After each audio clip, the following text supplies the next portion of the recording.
जय श्री कृष्ण मैम।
कैसे आप लोग? ठीक है। आजकल तो गर्मियां बढ़ रही हैं। आई होप वाटर इनटेक बढ़ाया होगा आप लोग ने।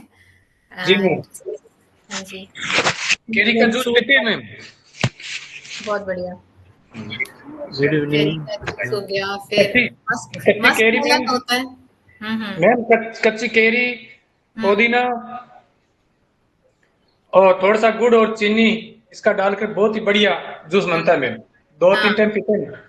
हाँ जी, बहुत बढ़िया। थोड़ा चीनी सा की जीरा मात्रा पाउडर। थोड़ी चाहे तो कम कर सकते हैं, गुड़ की मात्रा बढ़ा सकते हैं, तो जी मैम। और अच्छा हो जाएगा। और जी हाँ। खरबूजा होता है, जो खरबूजा का भी इंटेक आप बढ़ा सकते हैं। तो काफी एंटीऑक्सीडेंट, जो पीले रंग का होता है ना खरबूजा। तरबूजा तो बहुत फैंसी है, लोग तरबूजा खाते हैं, लेकिन खरबूजा थोड़ा कम फैंसी है, लेकिन वो न्यूट्रिशनली बहुत ज्यादा अच्छा है। तो उसको भी इंक्लूड करिए कम से कम 2 दिन में एक बार अपनी डाइट में। जी मैम, थैंक यू।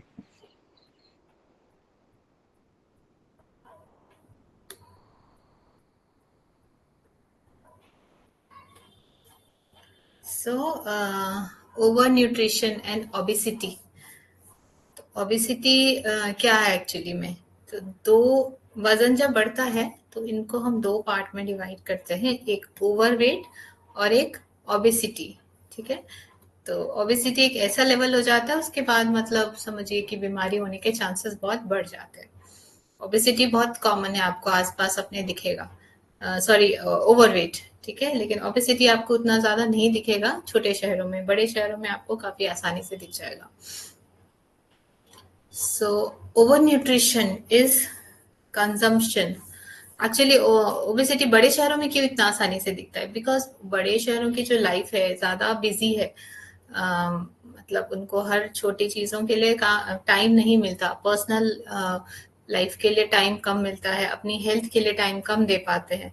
तो दिन भर भागा दौड़ी एंड ट्रेवलिंग एंड इन सब चीजों में वो प्रॉपर खाना नहीं खा पाते, एक्सरसाइज के लिए टाइम नहीं निकाल पाते। एंड मेनली खाना ज्यादा गलत हो जाता है बिजी लाइफ में, कि बनाया नहीं, बाहर से कुछ खा लिया, बर्गर खा लिया या कुछ बाहर का, कुछ भी बाहर का खाएंगे तो ऑब्वियसली उसमें फैट ज्यादा होगा। इवन आप इंडियन खाना ही खाएं, दाल चावल सब्जी ही क्यों ना खाएं, तो उसमें घर के कंपैरिजन में तो बाहर के खाने में जरूर तेल ज्यादा होगा। बिकॉज तेल का काम क्या है? खाने को जल्दी बनाना, टेस्टी बनाना। तो बाहर जो रेस्टोरेंट होते हैं तो ऑब्वियसली वो तेल ज्यादा डालेंगे, क्यों ज्यादा एफर्ट लगाएंगे। तो वो खाना को टेस्टी बनाने के लिए, डिमांड ज्यादा बढ़ाने के लिए वो इस तरह का काम करते हैं, एंड हमारी सेहत उससे बिगड़ने के चांसेस हो जाते हैं। तो घर का खाना है, ऑलवेज से घर का खाना खाइए, एंड बाहर का कम से कम खाना है। Overnutrition is consumption of more food than we need. The most common problem of overnutrition is overweight and obesity. So those two terms are here. Overweight तो आपको छोटे शहरों में भी आराम से मिल जाएंगे, घर का खाना खाने वाले भी लोग overweight होते हैं। ठीक है। When we consume more energy than we spend, that is more than we need, our body store the extra energy as fat. तो घर में भी अगर हम ज्यादा खाएंगे तो अल्टीमेटली वो स्टोर हो जाएगा और फैट में कन्वर्ट हो जाएगा।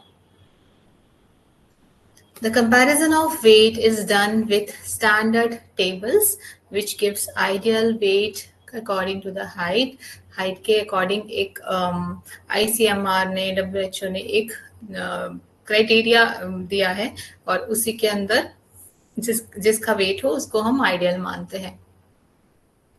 सो in the according to height, age and sex तीनों पे डिपेंड करता है कि वेट कितना होना चाहिए. If wait is more than 100% above the ideal weight, then the person is considered overweight, and if it is 15 to 20% more, then obese. Sorry, 10%.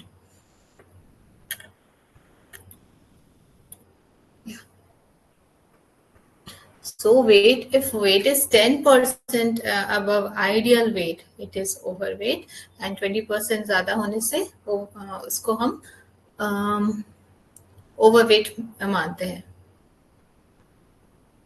And इससे 20% से ज्यादा होगा तो हम इसको ओबेसिटी मानते हैं. एंड इसके लिए एक BMI भी फॉर्मूला है जिसको कैलकुलेट करके हम पता लगा सकते हैं कि इंसान ओवरवेट है या ओबेस है.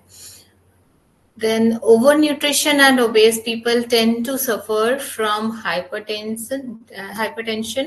तो अगर ओबेस होगा तो हाइपरटेंशन होने के चांसेस हो सकते हैं.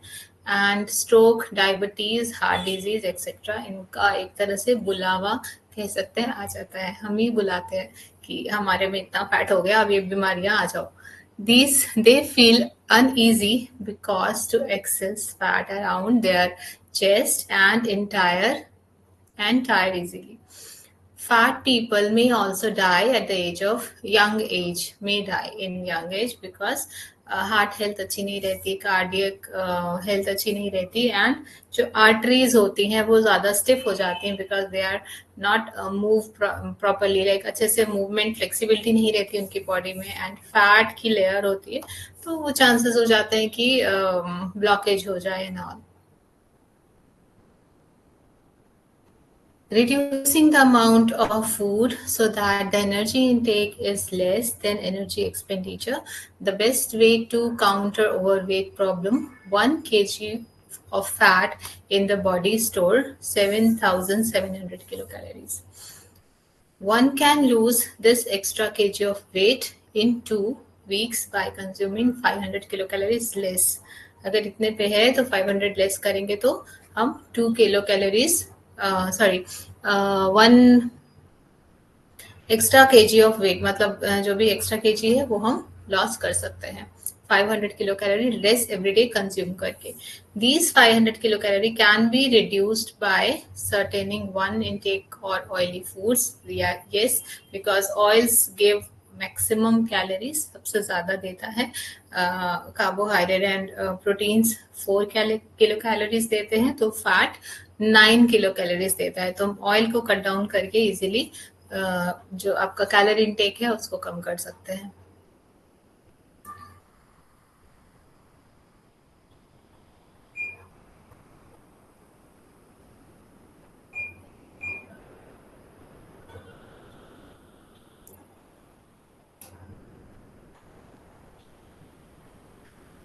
Apart from physical symptoms and diet assessment, malnutrition has to be assessed critically before prescribing diet changes.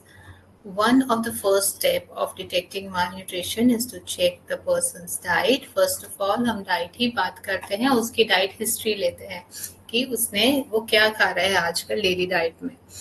Okay. This is then compared with daily food guide. This will show whether one is getting too little or too much of a particular food group. जैसे food को groups में बांटा गया है, protein, carbohydrate rich food, proteins food, तो कौन से group का वो ज्यादा खा रहा है या किसी ग्रुप का अगर कम खा रहा है तो हम उस फूड गाइड से पता लगा सकते हैं.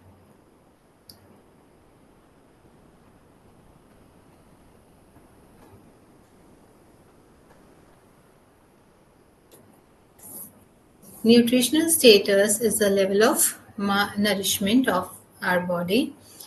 Each of us would like to have good nutrition status. So far, we have learned that nutritional effects of our body size. See, nutrition knowledge होना is like gem, है ना, एक बहुत बड़ा कह सकते हैं ब्लेस है, ठीक है। अगर आपको न्यूट्रिशन नॉलेज है तो आप बीमारी से पहले से ही प्रोटेक्टेड हो सकते हैं। बाकी कोई भी प्रोफेशन ऐसा नहीं है कि जिसमें आप मतलब पैसे कमा लिए तो आप हेल्दी रहेंगे, ऐसा नहीं है। They have to go to doctor. If they don't get good doctor, good nutritionist, तो उनको नहीं पता रहेगा कि हमें क्या खाना है, नहीं खाना है। जो प्राइमरी लाइक गिफ्ट है जो गॉड से, दैट इज हमारी बॉडी हेल्थ, ये सबसे प्रीशियस है। तो हम इसको अगर प्रोटेक्ट कर पा रहे हैं तो ये बहुत बड़ी ब्लेसिंग है, ठीक है। तो इसके लिए न्यूट्रिशन नॉलेज होना बहुत ज़रूरी है। अगर आप अपनी बॉडी को ठीक रख पा रहे हैं तो आप काफ़ी पैसे भी बचा रहे हैं, स्ट्रेस को बचा रहे हैं, एंड आप किसी हेल्पर्स की ज़रूरत नहीं पड़ेगी आगे चल के ओल्ड एज में। तो this is very important thing कि न्यूट्रिशन हेल्थ पता होनी चाहिए लोगों को। This is then compared with daily food guide. This will show whether one is getting too little or too much of a particular food group. And one thing, doctor even don't know about nutrition. उनको nutrition के बारे में नहीं पढ़ना होता, उनको बहुत थोड़े 2 marks के लिए थोड़ा बहुत पढ़ते हैं वो, उतना मैटर नहीं करता उनके लिए। They just study about medicine. तो जनरली लोग कि कुछ भी बीमार होते हैं तो दे गो टू डॉक्टर फर्स्ट, है ना। सब कोई न्यूट्रिशनिस्ट के पास या डाइटिशियन के पास नहीं जाता है, and doctor don't have time to discuss about this. They just give medicine for your illness, जो भी है आपका सिम्टोमेटिक ट्रीटमेंट होगा, तो उसमें क्या कैसे मैनेज करना है कि आगे वो सीवियर ना हो, तो उसके लिए you have to know about nutrition.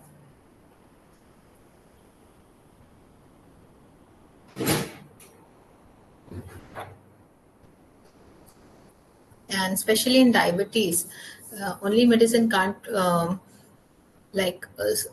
protect this severe levels। जो ज़्यादा आगे चल के अगर लेवल्स बढ़ रहे हैं तो सिर्फ मेडिसिन से कभी नहीं होगा। इसमें तीन चीज़ों का रोल है, एक आपका एक्सरसाइज, सेकंड आपकी मेडिसिन, थर्ड आपका न्यूट्रिशन। तो सबसे मेन रोल आपका न्यूट्रिशन का है। अगर आप खराब खाएंगे तो कोई दवाई है जो आपको नॉर्मल एवरीडे कंट्रोल में नहीं रख पाएगी। एवरीडे तो आप डॉक्टर के पास नहीं जाएंगे, राइट, क्योंकि एवरीडे आपका डिमांड चेंज होगा। अगर आप गड़बड़ खा रहे हैं, इंसुलिन का डिमांड चेंज होगा, तो you have to know about your food intake.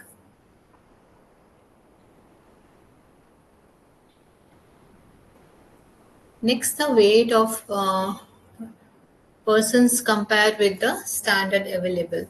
If the person is slightly underweight, if may not matter much, but if he is drastically underweight, it means that he is undernourished. Next, simple physical checkup of the person's mouth, skin, eyes, inner lining of the eyelids, tongue and lower limbs is done. Okay, इन सब चीज़ों का check करते हैं, उनसे भी पता चलता है न्यूट्रिशनल स्टेटस। अगर माउथ में कट्स हैं, ड्राई है, या स्किन काफ़ी ड्राई है, आईज का जो आईलिड अंदर यहाँ से आप चेक करते हैं काफ़ी वाइटिश है, तो ये सब आपका न्यूट्रिशनल डिफिशियंसी को बताता है और स्टेटस को बताता है। If the skin is rough and scaly, or if there is cracks on the corners of the mouth, like यहाँ पे माउथ के इधर कट्स हैं, तो that is vitamin deficiency. On the lips, bleeding gums में कहीं से खून निकलता है, it could be due to lack of several vitamins. If the inner lining of eyelid is pale, the person could be anemic, है ना। यहाँ पे हम ऐसे चेक करते हैं नीचे करके, अगर पीला पीला जैसा है या कम रेड है काफ़ी ज़्यादा, अगर कम रेड होगा तो it will look like pale yellow जैसा, तो that means it is anaemic. All these changes occur because of taking insufficient food. तो insufficient मतलब जो चीज़ सही नहीं लेनी चाहिए, जो चीज़ जितनी लेनी चाहिए उतनी मात्रा में नहीं ले रहे हैं। ऐसा हो सकता है कि वो राइस तो बहुत ज़्यादा खा रहे हैं, लेकिन जो आयरन रिच फूड है वो नहीं ले रहे हैं। तो इनसफिशिएंट, जहाँ पे जो लेना चाहिए उतना नहीं ले रहे। सो आप इन तरीकों से भी अपने आप को चेक कर सकते हैं।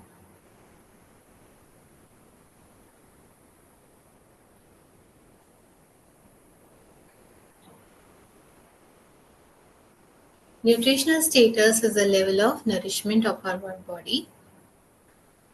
Each of us would like to have a good nutritional status. So far, we have learned that nutrition affects our body size, our brain development, our performance, our capacity to work, of lifespan. Nutritional status shows the kind of nourishment of our body gets from the food we eat. If food provides for our body's need optimally, we look and feel healthy and enjoy a good nutritional status.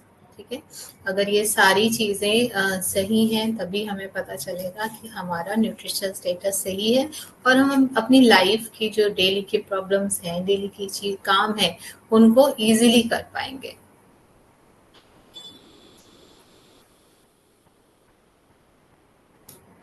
Indicators of good nutritional status are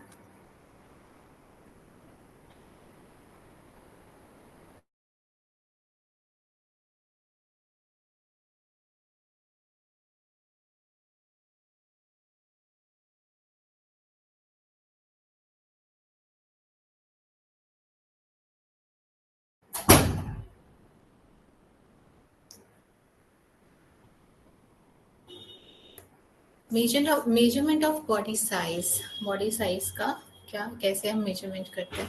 like अगर हम पीछे हमने पढ़ा कि brain development, okay, तो बड़े होने के बाद ब्रेन का फिजिकल डेवलपमेंट नहीं होता है, जस्ट 5 इयर्स तक ब्रेन डेवलपमेंट होता है। तो इसके लिए बचपन में ही बच्चों को अच्छा न्यूट्रिशन देना चाहिए। We have learned that body weight and height indicate our body size. In addition, the head, chest, mid-arm circumference given an idea of growth and develop especially of small children. Okay, तो body का size क्या है इसको देखते हैं। Head का circumference, यहाँ से ऐसे बेल्ट होती है, उसको चेक करके, या एक इंस्ट्रूमेंट होता है उसको लगा के टाइट करके देखा जाता है। एंड चेस्ट का सर्कमफ्रेंस देखा जाता है। मिड आर्म सर्कमफ्रेंस, यहाँ का आर्म का सर्कमफ्रेंस देखा जाता है। अगर बहुत पतला है तो अंडर वेट है एंड अंडर नरिश्ड है। ओके, तो ये स्पेशली बच्चों में देखा जाता है 0 to 5 इयर्स में, बिकॉज उस टाइम जो न्यूट्रिशन है वो बहुत क्रूशियल है।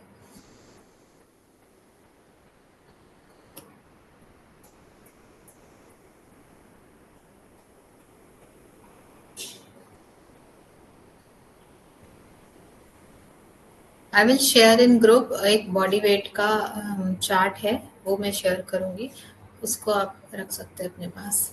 छोटे बच्चों में कैलकुलेशन करना बहुत मुश्किल है, हर एक लाइक ग्रुप एज का अलग फॉर्मूला है। तो एक जो NIN ने, नेशनल इंस्टीट्यूट ऑफ न्यूट्रिशन ने एक चार्ट बना रखा है हर एज ग्रुप के लिए, तो I will share that. Weight is a commonly used indicator of body size as it reflects the level of food intake. The weight of children is recorded regularly to check if there is normal gain. The weight can be plotted against age to see if the pattern of growth is normal by comparing if with the normal curve. Okay, एक curve होता है growth chart का table में। And सिर्फ wait nutrition को नहीं बताता, उसके साथ साथ आज की डेट में हमें ये भी देखना है कितनी जल्दी इन्फेक्शन हो रहा है। अगर बच्चे को जल्दी इन्फेक्शन हो रहा है, दैट मीन्स कहीं पे भी तो मिनरल एंड न्यूट्रिशन विटामिन की डिफिशियंसी है। Okay, the weight can be plotted against age to see if the pattern of growth is normal by comparing with the normal curve. If a child fails to gain weight and does not follow a normal pattern of growth, we must find the reason and take remedial action. अगर वो like gradually height and weight नहीं बढ़ रही है, तो that means something is lacking there. We must find the reason and take remedial action. Remedy क्या होगी? अगर height नहीं बढ़ रही है, we have to check their calcium and protein intake कि वो sufficient जा रहा है कि नहीं, and carbohydrate भी check करेंगे अगर बच्चा बहुत lean and thin है. We can do the same with adults by comparing their weights with their corresponding height in order to know their nutritional status. And linear measurement of height. Linear मतलब एक सीधाई में, तो circumference of head, chest and mid arm, ठीक है, and skin fold thickness are also known as linear measurements. Dietary assessment. Okay, we have learned that nutritional status is affected by amount of kind of food we normally eat. We take physical measurements to assess the nutritional status. If the condition is not satisfactory, we will want to modify the diet. This is done by assessing the present food intake pattern of the individual to be able to modify its suitability. Hence, the dietary assessment need to be carried out. अभी पहले patient का diet history लेना है, वो क्या खा रहा है, किस तरह से खा रहा है, उसका लाइफस्टाइल क्या है, उसके बाद उसी में मॉडिफिकेशन करना है, कहाँ से बढ़ाना है, क्या चीज कम करनी है.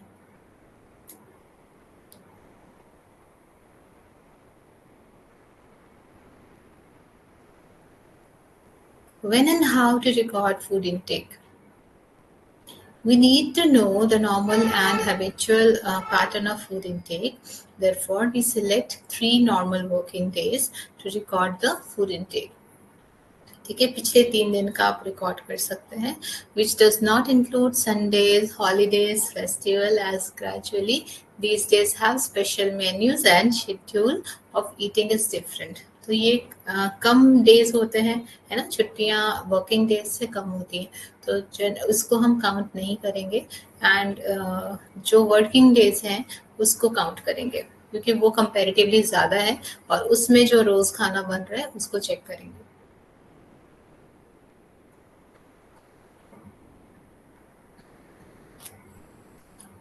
And I check also holidays कि आप उसमें क्या जनरली खा रहे हैं in specific conditions like weight loss and all. Sundays, holidays, festival, as generally these days have special menus, है ना, fried puri parathas बनते हैं. We write down the foods they eat each day to each meal.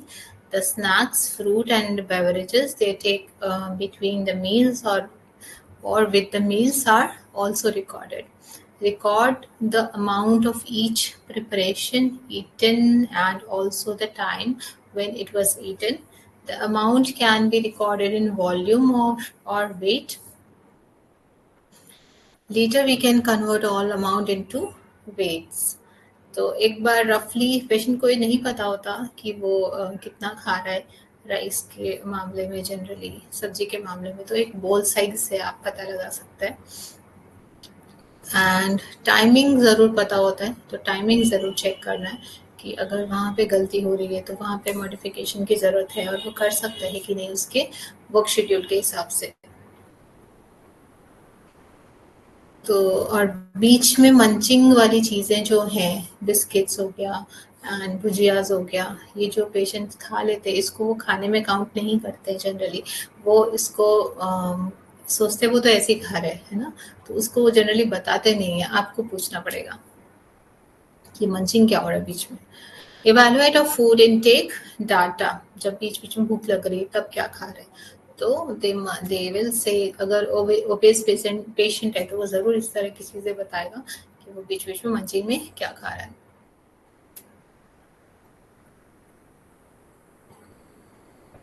और generally वो छोटी quantity ही खाते होते हैं, मगर वो गलत चीज़ खा रहे होते हैं जिसमें कैलोरी बहुत ज़्यादा होती है. Evaluate of food intake data. We can evaluate food intake to check how the food selection compares with the daily food guide. This is qualitative check and will help to identify if any of the food group are missing from the day's intake.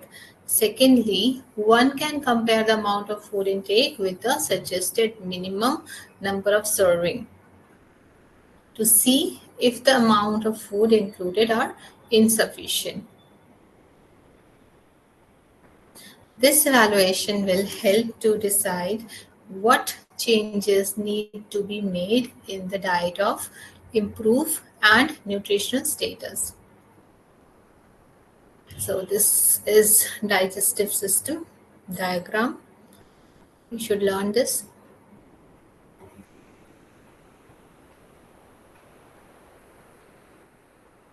And ये है diagram जिसमें absorption भी दिया हुआ है, तो इसको discuss करते हैं थोड़ा.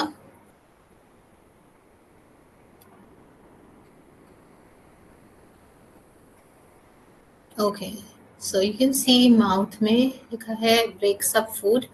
ये हमने डाइजेस्टिव सिस्टम में भी डिस्कस किया है, एक बार इसमें देख लेते हैं. Particles assist in producing spoken language. Breaks up food particles assist in producing spoken language. तो माउथ का रोल बताया है, ये 2 रोल्स है. सलाइवरी ग्लैंड्स जो यहाँ पे होते हैं, ठीक है, तो ये क्या करता है, लार ग्रंथि बोलते हैं इसको. ये लार प्रोड्यूस करता है, सलाइवा. ओके, एंड सलाइवा क्या होता है, लिक्विड होता है जो खाने को लुब्रिकेट करता है, गीला करता है और इजी टू स्वेलो बनाता है. So lubricates food. Amylase digest polysaccharides. तो इसमें एमाइलेज होता है जो कि पॉलीसैकेराइड्स को डाइजेस्ट करता है माउथ में, लाइक काइंड ऑफ स्टार्च है ये. Then pharynx. ये फैरिंग्स है जहाँ पे खाना नेक्स्ट जाता है. उसके बाद ये हो गया ईसोफेगस, जहाँ से फूड ट्रांसपोर्ट होता है नीचे की तरफ. ये ऐसा नहीं कि यहाँ खाना खाया और यहाँ से ढक से गिर गया. ये ग्रेजुअली यहाँ से धीरे धीरे ऐसे जाता है. काफी नैरो पाइप होती है और फूड जहाँ पे है वो थोड़ा फूला हुआ रहता है, नीचे का थोड़ा दबा हुआ रहता है और ग्रेजुअली वो नीचे की ओर जाता है.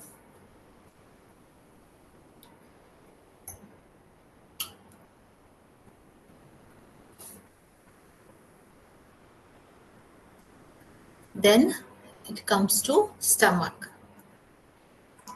Stores and churns food. Pepsin यहाँ पे स्टोर हुआ पहले तो 3 घंटों के लिए अप्रोक्सीमेटली. उसके बाद यहाँ पे चर्न होता है, फूड चर्निंग. जैसे हम च्यू करते हैं माउथ में, स्टमक में चर्न होता है, ठीक है. Pepsin digest protein. Then HCl activates enzymes, breaks up food,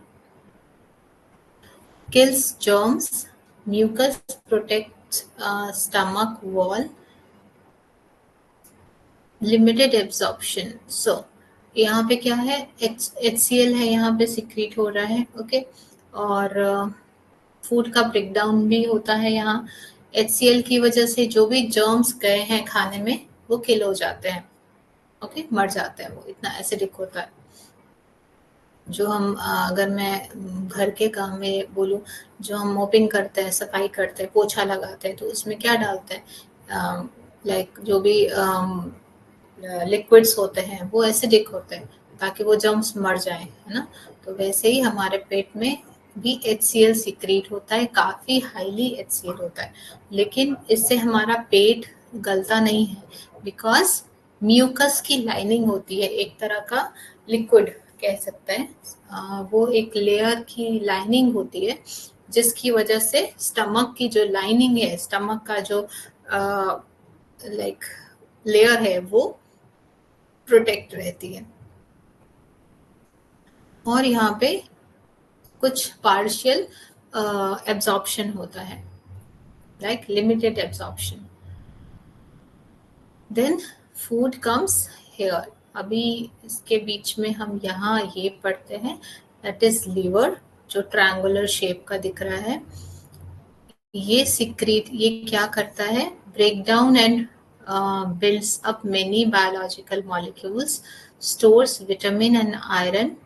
इसके अंदर विटामिन एंड आयरन भी स्टोर रहता है। कैसे? जब हमने एब्जॉर्ब किया खाने में से विटामिन्स, तो जो फैट सॉल्युबल विटामिन है यहाँ पे फैट स्टोर करके रखता है लिवर अपने पास, तो उसी के साथ साथ उसी में विटामिन भी एड ऑन होके रहते हैं। Okay, and destroy old blood cell. ठीक है, ये क्या करता है? जो पुराने हो गए सेल, जो अब अच्छे फंक्शन नहीं कर पा रहे, आयरन को कैरी नहीं कर पा रहे, उनको वो डिस्ट्रॉय करता है। Then destroy poisons, bile acid in digestion, और ये बाइल एसिड बनाता है, दैट इज बाइल जूस। हम उसको बाइल जूस भी बोलते हैं या फिर पित्त भी बोलते हैं हिंदी में। तो वो यहाँ से निकलता है और इस थैली में जमा होता है, that is gall bladder. Okay, तो यहाँ पे कंसंट्रेटेड बाइल स्टोर होता है। उसके बाद यहाँ से रिलीज होके ये आपको एक डक्ट जैसा दिख रहा है, रास्ता जैसा, ये यहाँ से कनेक्ट है डिओडिनम में। ये जो स्टमक से निकल रहा है स्मॉल इंटेस्टाइन, इसको बोलते हैं डिओडिनम। यहाँ पे जाके ये बाइल जूस मिलता है खाने में। ओके, देन ये आके जाता है इधर स्मॉल इंटेस्टाइन का next part, that is ilium. अभी स्मॉल इंटेस्टाइन का फंक्शंस क्या है? Completes digestion. यहाँ पे सारा डाइजेशन अभी कंप्लीट हो गया, इसके बाद और कुछ नहीं होता है। म्यूकस प्रोटेक्ट्स गट, यहाँ पे भी म्यूकस की line. Mucus actually internal body में सभी जगह है, नोज के अंदर भी है, माउथ के अंदर तो ज्यादा सलाइवा बोलते हैं, लेकिन उसके बाद जो भी एरिया जाएगा उसको म्यूकस बोलते हैं। तो protects gut wall, absorb nutrient, यहाँ पे न्यूट्रिएंट एब्जॉर्प्शन होता है।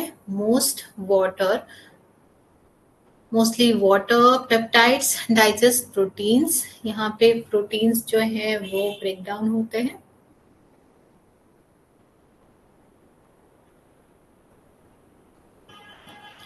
Then sucrase digest sugars, amylase digest polysaccharides। तो मेनली यहाँ पे डाइजेशन यहीं पे होता है।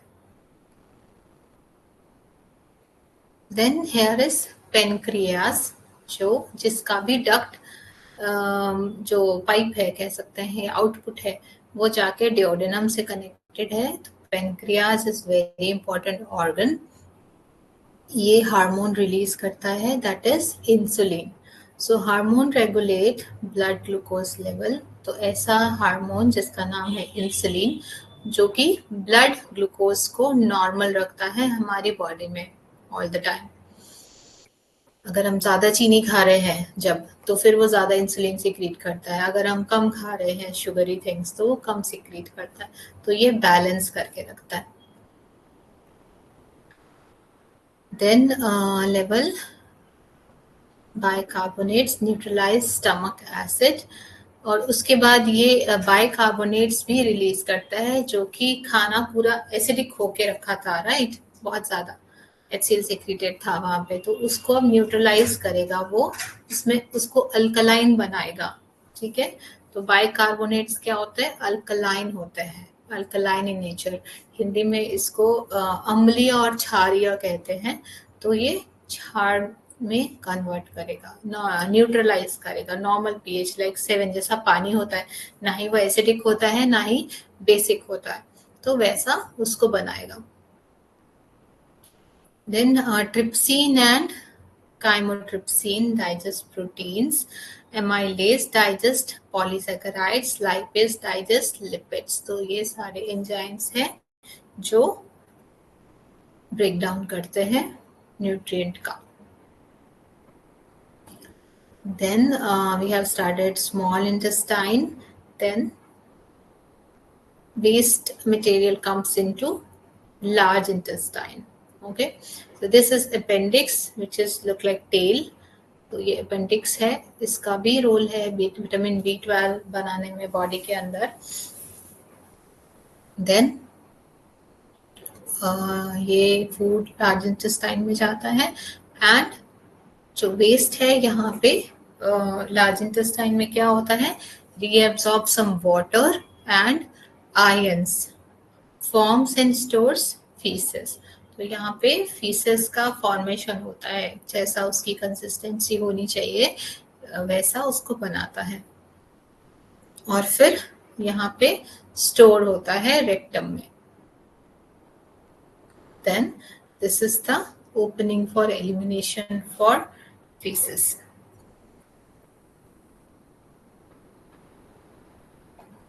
सो अगर आप इनटेक एवरीडे कर रहे हैं तो वेस्ट भी एवरीडे आउटपुट करना है।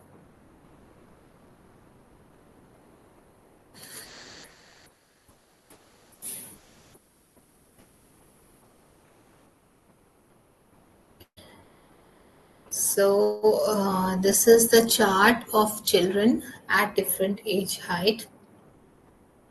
With height like अगर आप लेफ्ट हैंड साइड देखें तो यहाँ पे हाइट दी हुई है, ओके, एंड बेस में देखेंगे तो यहाँ पे एज ग्रुप्स दिया हुआ है, ठीक है।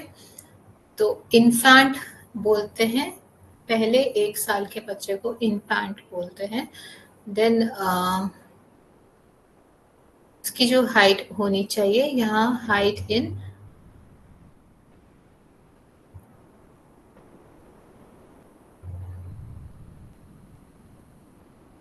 यहाँ पे स्केल नहीं दिया हुआ है कि ये कौन सा स्केल है।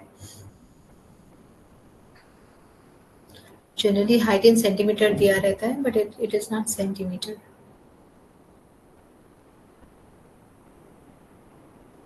So it may be feet. No.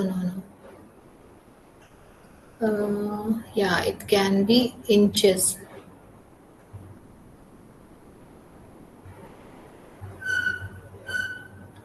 Okay. So इसको हम देखते हैं। Increase in weights.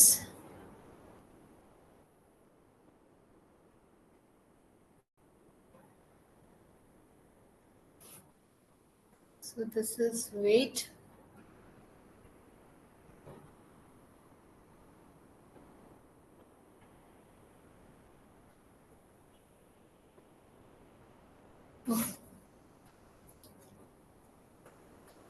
ICDS source is good, but एक बार देखना पड़ेगा कि ये यहाँ पे स्केल देना चाहिए। Okay, I'll share later. So this is the we can say food guide pyramid. Okay, तो ये पिरामिड है जिससे इजीली हम डिवाइड कर सकते हैं फूड ग्रुप्स को, कौन सा सबसे ज्यादा खाना है, कौन सा उससे कम, उससे कम, उससे कम। ओके, तो सबसे ज्यादा हमें खाने की जरूरत है सीरियल्स, ठीक है, अनाज।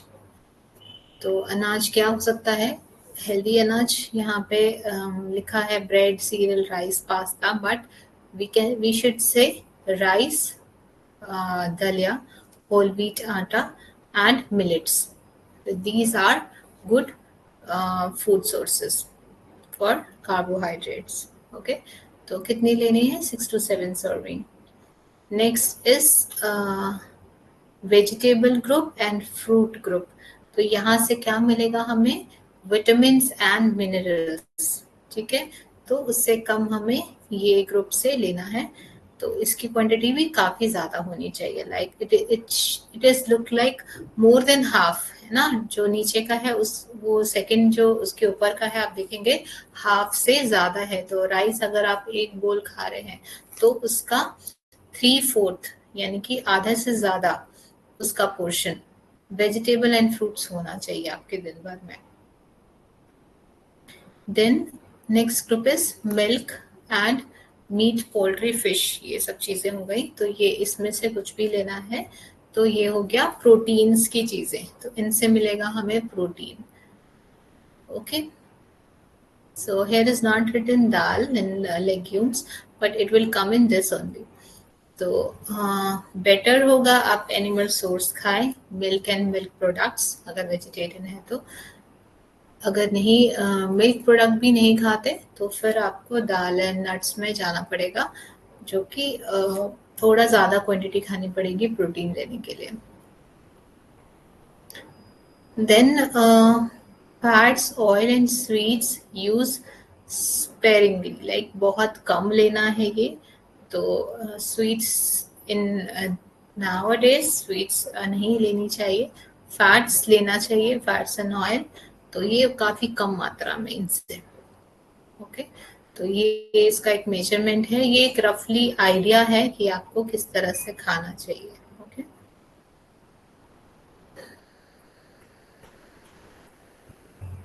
yeah, this is the chart.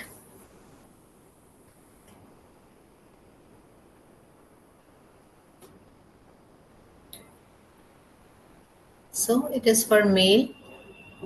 अगर पर्सन 160 सेंटीमीटर का है तो उसका वेट 53 kg होना चाहिए, एंड ओवरवेट होगा तो इसका 20% एड ऑन होगा, दैट मीन्स 64, एंड अंडरवेट होगा तो ये माइनस 20% किया हमने वेट का, तो ये आगे आपका 43। ठीक है, तो 160 यानी कि 5 फुट का कोई इंसान है तो उसके हिसाब से उसका वेट होना चाहिए 53 kg, 64 दैट मीन्स ओवरवेट हो गया, और 45 अगर हो गया दैट मीन्स वो अंडरवेट है।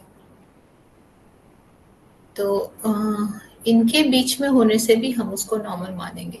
तो अगर 53 से लेकर 60 भी है इंसान, या 63 है, तो हम उसको नॉर्मल मानेंगे।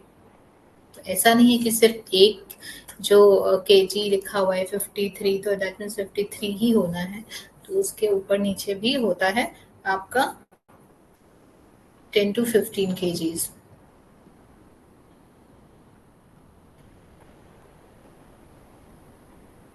And this is for females, जहाँ पे 160 सेंटीमीटर के लिए है 52। सो अगर मैं अपने आप को कंपेयर करूँ तो I am also I'm 163 centimetre actually, so इसके हिसाब से I'm 53, तो it is normal. I maintain actually 51 to 53 kgs, so this is normal for me.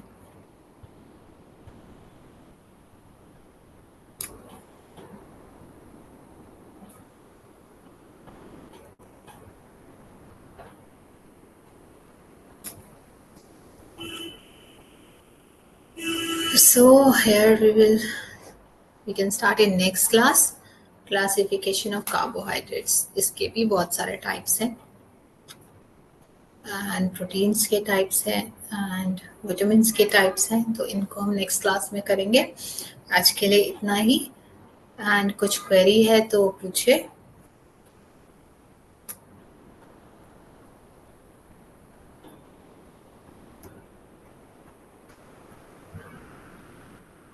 Ma'am probiotics के लिए पूछना था, ये क्या काम करता है हमारी बॉडी में और कैसे मतलब बनाए जाते हैं सब? Okay, probiotic is very important in our body. कुछ भी हम खाते हैं तो काफी पॉइजन्स कह सकते हैं, या फ्री रेडिकल्स बोलते हैं हम उनको। तो ये फ्री रेडिकल्स जो हैं हमारे सेल को एक तरह से प्रेशराइज करते हैं, डैमेज करते हैं, एजिंग देते हैं, तो उससे बचाने के लिए हम एंटीऑक्सीडेंट्स खाते। अच्छा, you ask about probiotics, right? जी, प्रोबायोटिक्स पूछा आपने? Yes yes yes ma'am. Okay, probiotics are like bacteria जो कि फूड को डाइजेस्ट करने में हेल्प करते हैं। जैसे कि हम कर्ड, जो इंडियन डाइट में अगर हम बोले probiotic, that is curd. Foreign country में हम योगर्ट के फॉर्म में खाते हैं। तो दीज आर प्रोबायोटिक जो एक हेल्दी बैक्टीरिया देते हैं हमारे गट को। लाइक हमारे गट में कुछ बैक्टीरियाज होते हैं, लाइक लैक्टोबैसिलस एंड और भी काइंड ऑफ बैक्टीरियाज हैं जो खाने को ब्रेक डाउन करते हैं और उनको इजीली डाइजेस्ट करते हैं, और एब्जॉर्प्शन होना उनकी वजह से ईजियर हो जाता है। तो प्रोबायोटिक अगर हम लेंगे तो वो हमारे गट हेल्थ को इम्प्रूव करेगा एंड हमारे डाइजेशन को इम्प्रूव करेगा। तो उसके लिए अगर हम सोर्सेस पूछें तो these are curd and Yakult नाम शायद आपने सुना होगा। तो याकुल्ट एक रेडीमेड आता है कंटेनर्स में, जिसको आप एवरीडे वन बॉटल ले सकते हैं। नहीं तो हमारे घरों में एवरीडे कर्ड बनता है, राइट? आप उसको लीजिए, उससे आपका प्रोबायोटिक मिल जाएगा। जैसे मैम हम बीट रूट या कुछ क्यूकम्बर वगैरह ये सब डिप इससे करके भी रखते बनाया हैं, ये जाता सब है। तो बजे। हाँ जी। यस, इससे बनाया जाता है, होता नहीं है। बैक्टीरिया को ग्रो किया जाता है। अगर हम किसी बॉटल में, ग्लास बॉटल होनी चाहिए स्पेशली, या फिर स्टील कंटेनर भी चलता है, तो स्पेशली ग्लास बॉटल हो, उसमें आप कुछ वेजिटेबल्स डाल दीजिए, जैसे कि हो गया बीटरूट, आंवला, इनको डाल के आप 24 आवर तक रख दीजिए, तो उसमें बैक्टीरिया ग्रो होगा। ओके। या अचार भी जो होता है ना, उसमें भी बैक्टीरिया होते हैं वैसे वाले, जो आपका प्रोबायोटिक का काम करते हैं, डाइजेशन को हेल्प करता है। तो अचार एक बहुत इजी ऑप्शन है। या फिर आप अगर प्रोबायोटिक घर में बनाना चाहते हैं, तो उसके लिए टेम्परेचर बहुत अच्छे सही से मेंटेन करना है। अगर वो ज्यादा हीटअप हुआ, सनलाइट में भी बनाया जाता है, लेकिन प्रॉपरली कवर करके बनाया जाता है। तो आई सजेस्ट कि हर कोई प्रोबायोटिक ऐसा ना बनाए, बिकॉज अगर वो गड़बड़ हुआ तो वो आपको इन्फेक्शन भी बना कर सकता है। अगर फंगस ग्रो हो गया तो आई डोंट रिकमेंड कि आप हर कोई प्रोबायोटिक घर में बनाए। आई रिकमेंड आप कर्ड खाएं, that is very safe. Low fat curd खाएं, तो उसमें आपको पता है कि कौन सा बैक्टीरिया ग्रो हो रहा है। आपने लैक्टोबैसिलस डाला, राइट? दही आपने डाली, दैट मीन्स लैक्टोबैसिलस का कल्चर डाला, तो उसमें लैक्टोबैसिलस ही ग्रो होगा। लेकिन अगर आपने चुकंदर एंड कुछ वेजिटेबल कट करके ढक के रख दी ऐसे धूप में, और वो बैक्टीरिया ग्रो हो रहे हैं, और बाई चांस कुछ दूसरा बैक्टीरिया आ गया उसमें, या फिर फंगस ग्रो हो गया, तो वो काफी हार्मफुल हो सकता है। तो या फिर अचार इज वेरी सेफ। तो इंडियन जो पहले से चलता आ रहा है, अचार जो बोलते हैं, तो दैट इज वेरी सेफ। वो ऑयल एंड नमक के साथ रहता है, तो उसमें गलत बैक्टीरिया जो है, हार्मफुल बैक्टीरिया, वो ग्रो नहीं हो पाता है। ठीक है, ऑयल से प्रोटेक्टेड रहता है वो, नमक से प्रोटेक्टेड रहता है, तो वो आप ले सकते हैं, आपको अगर गट हेल्थ की प्रॉब्लम है। ठीक है। लेकिन अगर आप एक्सपर्ट हैं कांजी एंड ऑल बनाने में, तो यू कैन डू। अगर आपका पीछे जो फैमिली में बनाते आ रहे हैं, आपको टेम्परेचर एंड ऑल सब कुछ पता है, तो आप बनाइए। बिकॉज अचार भी आप देखते होंगे, हर किसी का अचार तो नहीं सही होता, राइट? किसी किसी का खराब हो जाता है, तो फिर वो भी हार्मफुल करता है। तो जब अचार खराब हो सकता है विथ ऑयल एंड सॉल्ट, तो जो आप कांजी बोल रहे हैं, जो प्रोबायोटिक बनाते हैं जो बीट रूट से, तो उसमें तो बहुत ज्यादा चांसेस है इनको खराब होने की। तो safest thing I suggest to my patient कि आप कर्ड खाइए, तो उससे आपका प्रोटीन्स भी आएगा, है ना? ओके। एंड आप कुछ एंटीऑक्सीडेंट्स के बारे में बता रहे थे, तो वो भी प्लीज बताइए दीजिए। किसके बारे में? एंटीऑक्सीडेंट्स, एंटी एंटीऑक्सीडेंट्स के बारे में। Okay. So and actually time हो चुका है 8 o'clock, तो मेरा कुछ और रहता है कमिटमेंट कोई बात फैमिली नहीं का। कल, हाँ या नेक्स्ट क्लास में कर लेंगे। नेक्स्ट क्लास में ओके उसको मैम, करते हैं। Thank you okay, ma'am. आप मुझे रिमाइंड कराइए नेक्स्ट क्लास में। ओके मैम, या गुड नाइट, जय Shri night Krishna. Ma'am, thank you.